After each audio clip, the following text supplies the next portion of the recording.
Existuje nádherná metafora pre to, o čom dnes chcem hovoriť. Je to surfovanie. Možno ťa prekvapí, že spomínam práve surfovanie. Ako som však povedala, ide o metaforu. A obzvlášť dobrú metaforu pre vzťah k egoickej mysli, k hlasu v tvojej hlave. Myseľ, teda intelekt, nie je problém. Problémom je tá jej časť, ktorá neustále komentuje život, radí ti, čo máš robiť, ako sa máš správať, čo si myslieť a kto vlastne si. Hlas v tvojej hlave sa správa, ako by vedel všetko najlepšie. Rozdiel medzi väčšinou ľudstva a tými, ktorí sú prebudení alebo osvietení, spočíva vo vzťahu k hlasu vo vlastnej hlave. Väčšina ľudí si vôbec neuvedomuje, že sú s týmto hlasom stotožnení. Veria mu, dôverujú mu a myslia si, že tieto myšlienky sú pravdivé a nápomocné, hoci v skutočnosti je pravda presne opačná. Väčšina ľudí kráča svetom v presvedčení, že sú tým, čím ich hlas v hlave nazýva a že aj život a ostatní ľudia sú takí, ako im to tento hlas opisuje, bez toho, aby tieto predpoklady vôbec spochybnili. Nie divu, že je v tomto svete toľko bolesti a utrpenia. Je to, ako by im vládol zlomyselný diktátor, s ktorým väčšina ľudí súhlasí a nikdy ho nespochybňuje. Ľudia žijú pod nadvládou zlomyselného naprogramovania a ani netušia, že sa to deje. Keď to raz odhalíš, je to šokujúce a pýtaš sa, prečo si to nevidel skôr. No presne takto chodí s prefíkanými diktátormi. Presvedčia ťa, že ich potrebuješ a že hovoria pravdu, hoci to tak nie je. Tvrdia ti, že im môžeš dôverovať, že ťa ochránia a postarajú sa o teba, hoci to v skutočnosti vôbec nedokážu. Presne takto funguje tvoje naprogramovanie. Klame ti neustále, no je také presvedčivé, že ho vôbec nespochybňuješ. Väčšine ľudí ani nenapadne spochybniť hlas vo svojej hlave, až kým raz napadne. Keď sa začínaš prebudzať, uvedomíš si, že hlas v tvojej hlave nie je to, čo si doteraz myslel, že to vlastne nie je tvoj hlas, ale niečo oddelené od teba. S týmto väčším odstupom sa stáva čoraz zreteľnejšie, že tento hlas nie je spoľahlivá ani pozitívna sila v tvojom živote. Nakoniec mu už nedovolíš, aby ťa definoval alebo ti diktoval, čo máš robiť a hovoriť. No dosiahnuť takýto vnútorný odstup si vyžaduje čas.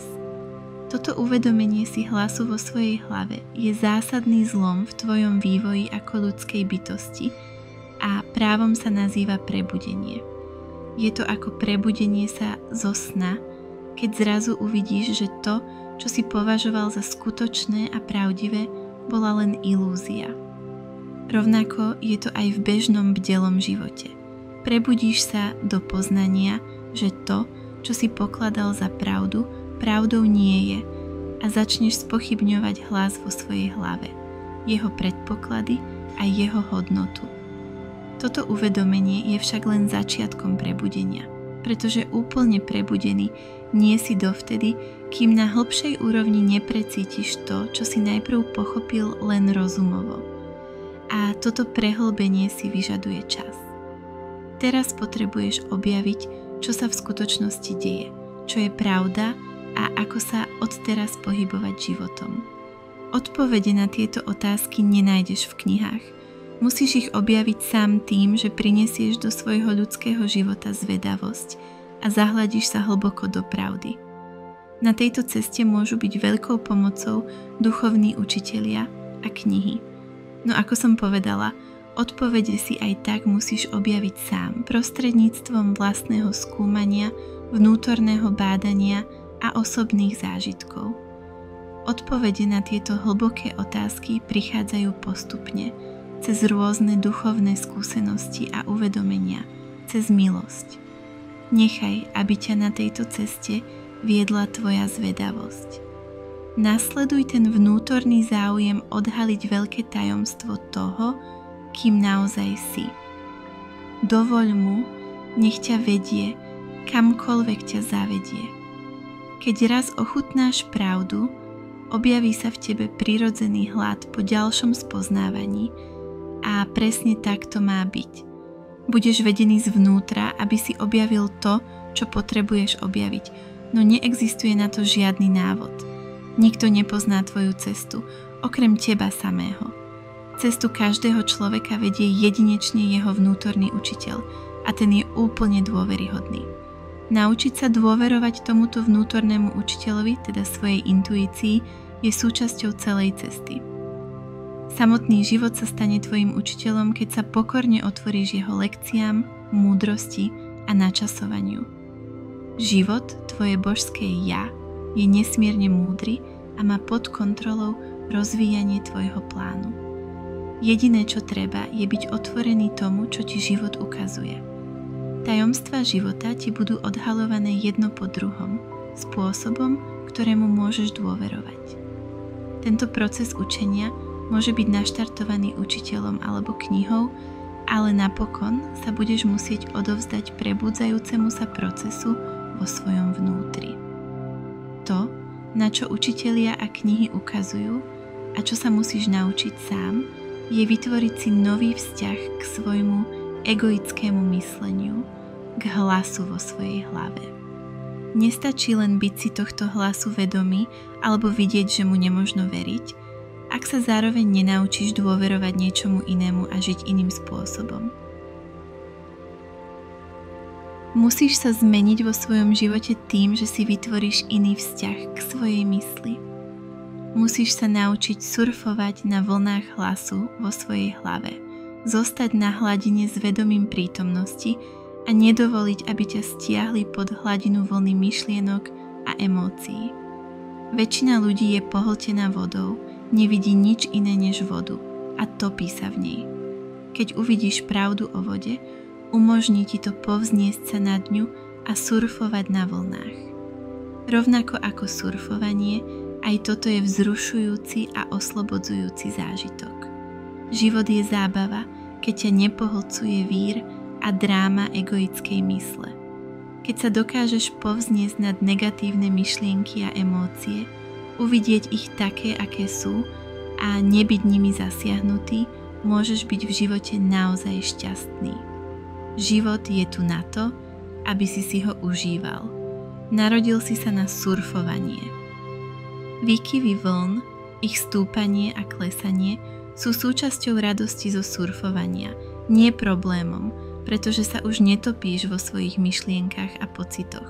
Nepatríš len oceánu, ale aj oblohe, slnku a celej tej veľkolepej kráse za vlnami. Pretože poznáš večné svetlo svojej duše, vlny pre teba nepredstavujú problém, sú súčasťou nádherného zážitku, ktorý máš ako ľudská bytosť. Keď poznáš sám seba ako ducha, nosíš svoj ľudský kostým s ľahkosťou, prijímaš svoje ľudstvo a môžeš si ho užívať. Otázka znie vždy, ako surfovať namiesto toho, aby som sa topil vo vode? Odpoveď znie, nájdi to ja, ktoré sa netrápi. Sú tu dve ja, falošné ja a pravé ja. To, ktoré sa trápi, je falošné ja. Čo je vlastne dobrá správa, pretože falošné ja nie je tým, kým naozaj si. To, ktoré surfuje, je tým, kým naozaj si. To vždy surfuje. Takže všetko, čo musíš urobiť, je nájsť cestu k svojmu pravému ja. Prvým krokom pri učení sa surfovať je uvedomiť si, že nie si falošné ja. Vždy, keď povieš ja, dávaš vzniknúť falošnému ja. Falošné ja spoznáš podľa výrokov, ktoré začínajú slovom ja. Čokoľvek, čo nasleduje po ja, je pravda falošného ja, nie tvojho skutočného ja. Takto sa falošné ja vytvára jednoducho prostredníctvom takýchto výrokov.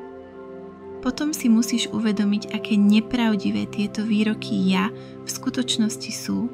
Sú nepravdivé, pretože sú neúplné. Nič, čo povieš po ja, nie je dostatočne úplné na to, aby vystihlo pravdu o tom, kým naozaj si. Práve preto sa tomu hovorí falošné ja. Tvoje výroky ja vytvárajú falošný, neúplný obraz o tebe, predstierané ja. Uvidíš tú neúplnosť, to je všetko, čo musíš urobiť. Napríklad, keď povieš, ja v tomto nie som veľmi dobrý, uvedom si, že hoci sa to v tej chvíli môže zdať ako pravda, nie je to pravda naprieč časom a preto to vlastne nie je pravda. Navyše to nie je pravda ani preto, že ide len o názor. Podľa koho? Je to svojvoľné hodnotenie, relativistické tvrdenie, založené na ničom. Je to negatívny príbeh o tebe, o falošnom ja. A práve z takýchto neúplných a nepravdivých príbehov sa falošné ja skladá. Možno najdôležitejšie, čo si treba na tomto alebo akomkoľvek inom príbehu uvedomiť, je to, že nie je len lžou, ale aj úplne zbytočný. Na čo je dobrý? Slúži len na to, aby definoval falošné ja a ty falošné ja nepotrebuješ. Práve preto ho nazývame falošným. Je to imitácia. Nepotrebuješ ho, pretože máš to skutočné. Áno, to skutočné môže žiť tvoj život a už teraz je to ono, čo ho žije. Falošné ja len predstiera, že žije tvoj život, zatiaľ čo práve ja ti umožňuje byť pod touto ilúziou. No stále je to len ilúzia. Medzi tým práve ja dýcha, hýbe sa, miluje, tvorí, učí sa, uvažuje, smeje sa, hrá sa, zabáva sa, je zvedavé, radostné, múdre, chápeš, kam tým mierim. Všetko, čo robíš, je buď konaním pravého ja, alebo to práve ja dovolí, aby si sa na chvíľu hral na falošné ja. A aj to si práve ja užíva. Druhým krokom pri učení sa surfovať je uvedomiť si, že tvoje práve ja je tu, prítomné práve teraz. Vždy, keď pocítiš lásku, tvorivý impuls, nadšenie či zvedavosť, radosť alebo spokojnosť, túžbu venovať sa niečomu, čo ťa zaujíma, alebo nutkanie urobiť niečo dobré, niekomu pomôcť. To všetko je práve ja, ktoré žije tvoj život. Uvedom si, ako je tvoje práve ja tu, priamo teraz, počúva tieto slová, prijíma ich, učí sa, rastie a reaguje na to, čo život prináša. Si nažive a táto životná sila je tým, kým naozaj si. Bez tohto živého vedomia, ktoré oživuje tvoje telo a poháňa tvoj ľudský život, by si nebol tým, kým si.